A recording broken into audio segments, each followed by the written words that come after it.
Dr. Ben Carson was a political outsider who shook up the election before dropping out. He recently and surprisingly surprised a lot of people by endorsing fellow outsider Donald Trump.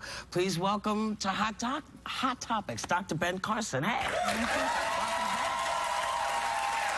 So I'm sure you get this question a lot, but why did you endorse Donald Trump? Well, you know, when I dropped out, my first choice went with me. But I said that It was you,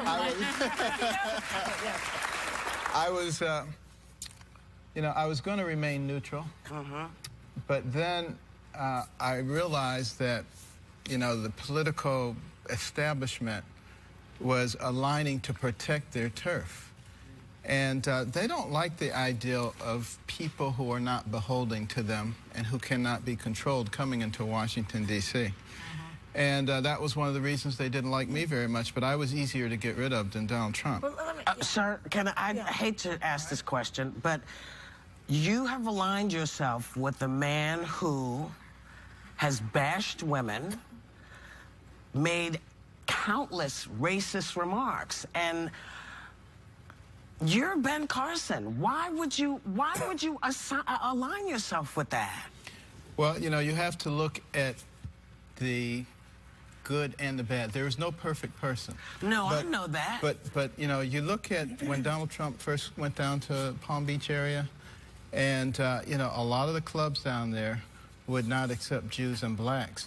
He insisted on Jews and blacks and helped to break that open. So has he said some things that I wouldn't say or that you wouldn't say? Of course. But he was also sued by the Justice Department in the 70s for not allowing black tenants into his properties, and he settled with the Justice Department, even though he didn't admit any liability, any wrongdoing. It's very clear to those of us in the law that that means that there was something amiss, and it was a significant consent decree. So the notion that he is a fan of the African-American community, I think is... Well, I will put it this way. I have met a lot of his employees, including African-Americans, and they have nothing but good things to say. Somebody who's hired as many people as he has hired, and you can find very few people who have anything negative to say. Well, what about and then you have to look at his family. I always say one of the ways that you measure a person is looking at their children. And how do their children act? Well, one's a big game hunter. I'm not thrilled with that. Well, I mean, that's your privilege. But the fact of the matter is, they have been raised very well. They're very respectful. And, I look at a lot of kids who come from very wealthy families, and I am appalled at what I see. So there is no perfect person, but what I think is really the worst thing that threatens our nation right now is a political class, a ruling class, and they are so threatened by anybody who is not beholden to them, they will do virtually anything. And I think that's what's likely to destroy. You can say that till the cows come home, sir. This guy is, I'm sorry, he's a racist, and he's not good for the country. What's the alternative? And I'm sorry, I don't understand. He's not said about the white supremacists. He hasn't really said to them, hey, listen, that's not what America stands for. He said, it's too much. You're Ben Carson. You're so much better than this. Well, I am Ben Carson. And that's the very reason I'm doing this, is because I look at the big picture. Could I focus only on racial issues? Absolutely. Could I focus only on women's issues? Absolutely. I could look at any one little thing and pick anybody apart on it. But right now, the nature of our country is at stake. We are on the precipice, and we are determining what kind of nation we're going to be. Are we going to be a nation that's upformed by the people or upformed by the government? This is a choice that we are making right now. Okay, if you're going to overlook what he says about women, if you're going to overlook what he says about African Americans, what about what he said about you? He basically said that you had a pathological disease. Wait a minute, hold on. He even compared you to a child molester. Come on. Well, it could be personal, even. If it were about me, I would be offended. But it's about America. We have to save this nation. That is what's important. But he's a liar. Unless you say that you're a child molester, he's a liar. Do you want a liar for the presidency? Tell me a politician who doesn't tell lies. Abraham Lincoln. I don't know. Lie. A current day but politician. The lying that he does is continuous. It's on a regular basis. Well, again, Fact check goes berserk when he talks. He's got a long Pinocchio nose. What I have to do is look at who is most likely to oppose the ruling class that is ruining our country. Yeah, well, who is likely? He's in the ruling class. Who is likely? He is the ruling class. He said that there would be room for you in his cabinet, in his administration. Did he make any promises to you, and is that behind your endorsement? No, not at all. And in fact, you know, we agreed that we want to save this nation, particularly for the next generation, and talked about a variety of ways to do it. I'm continuing to work on mechanisms of presenting ladders of opportunity that will allow the downtrodden in our society to climb out of a state of dependency. Right now, the programs that have been put forth by both Democrats and Republicans for the last few decades are doing nothing but creating more dependency. We've gone from a can-do nation to a what can you do for me nation. It's not a good thing, and it's not helping America, and it's not helping the world. Let me ask you this, Dr. Carson, and we know each other. I will say my husband went to Hopkins Medical School, and you and your wife and your family were always so gracious to us by inviting us into your home many times, fellowship, dinner. And so I know you are a man of family values. What do you make of the fact that Donald Trump just yesterday is attacking Ted Cruz's wife based on her looks? Look, I do and not has attacked other women. I do not condone any of that. I don't condone it from anybody. But you've endorsed him. Isn't that implicit in that endorsement? No. Aren't you endorsing his behavior? Is not an endorsement of anything that anybody has said or done throughout their lives. The reason, again, that I'm endorsing him is because I recognize that we are heading down the exact same path that we have been on all along. These political types are very slick, and they get you to believe that everything's different now. Now we're going to be wonderful people, and we're not going to be doing this to the populace anymore. And that is absolutely not true. All right, we're going to talk more with Dr. Ben Carson. We'll be right back.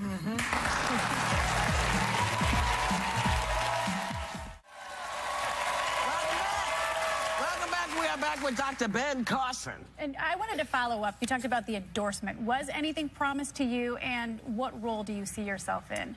No, nothing was promised, nor would I accept anything.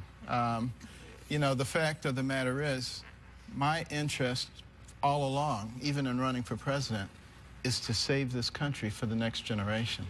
And, you know, what role would that be in the Trump administration? Look very deeply at how that is going to be done. And I'm going to be working on health care, going to be working on education, which is an incredibly important part of a vibrant society. If you look at our military right now, you take people between the ages of 17 and 24 who are applying to the voluntary military, 71% are rejected. 71%. Based on? Physical, mental, or educational deficits, educational being by far the biggest. It is putting us at risk as a nation, not fixing our educational system. These are things that need to be worked on, things that I've discussed with Donald Trump. But also, I have to look at everybody who's available. And, you know, Case is just not going to make it. I love Kasich. Okay? He's not going to make it, okay? He's still there. Some people aren't. They're still there. Right. Cruz is not going to be able to draw people from the middle or the other side of the aisle. True. And you look at the number of people from everywhere who are coming for Trump. I mean, record numbers of people. Yeah. I don't believe the polls. The polls are used to manipulate people. Okay, so I'm learning a lot about politics on this show, so this is what I know. Right now, we're talking about what if there is a brokered convention, right? And what would the alternative candidate be? Because in the pool, Paul Ryan and other people are being talked about. Right. Do you really think that Trump is correct in saying that people will, you know, be up in arms, quote-unquote riot, he said that, if they did not choose him as the nominee? I don't think that there would be a physical riot, but I think it would absolutely destroy the Republican Party. There is no way that people who are coming in droves now to support Trump enthusiastically are just going to say, oh, well, whoever you pick is going to be fine. Is that responsible of him to say, you know, they'll be rioting? I mean, sort of throw gasoline on the fire like that? Is that responsible? That's really not the point. I mean, we can look. Well, what's the point? Well, no, we can look at all these things that politicians and people in the political sphere say. Yeah. Or we can say, what are the true issues? It's sort of like what's going on with some of these rallies, where, you know, we've seen some violence. All of his antics are covering over the true issues. That's the problem. His antics are covering over the true issues. Right. The true issue is the First Amendment of America and the freedom of speech. And we need to be looking at those kinds of issues. Everybody needs to be looking at those issues, not just one side or the other side.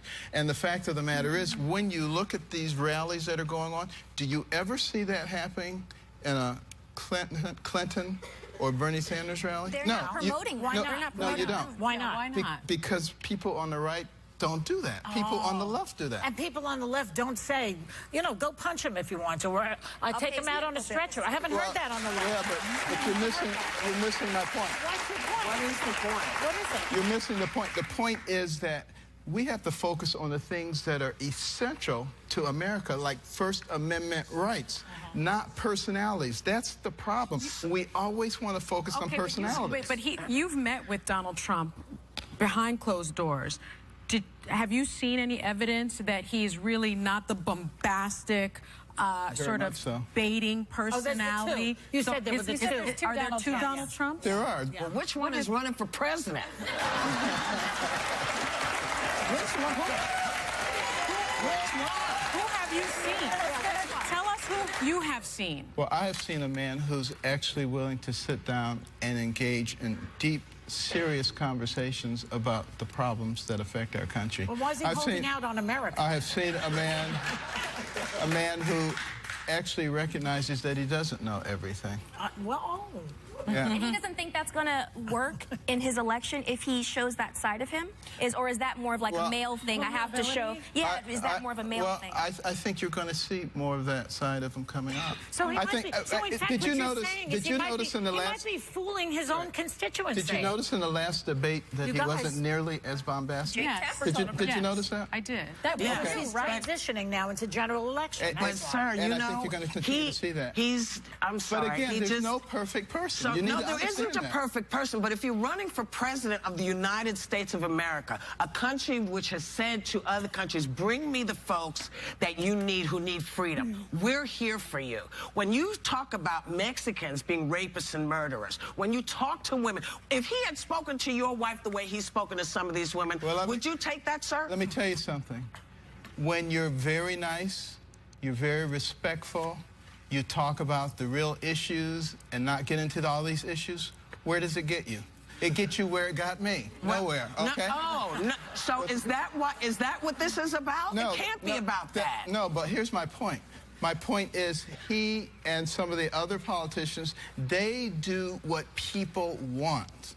They say what people want to hear. They appeal to people. That's how Hitler got in, sir. That's how Hitler got in. Yeah, but you were a voice. You were, okay. And it's an important voice, and it needs to be out there. But what we have to do is recognize that we have to work with what we have, not necessarily with what we ideally would want. And we, the people, are largely responsible. We have to be willing to stand up for what we believe, the people of the United States, because the politicians will respond to that. This is true. So, folks, get out and vote for who you think is going to run the country, whoever it is. Thank you for coming back, Dr. Ben Carson. We will be right back.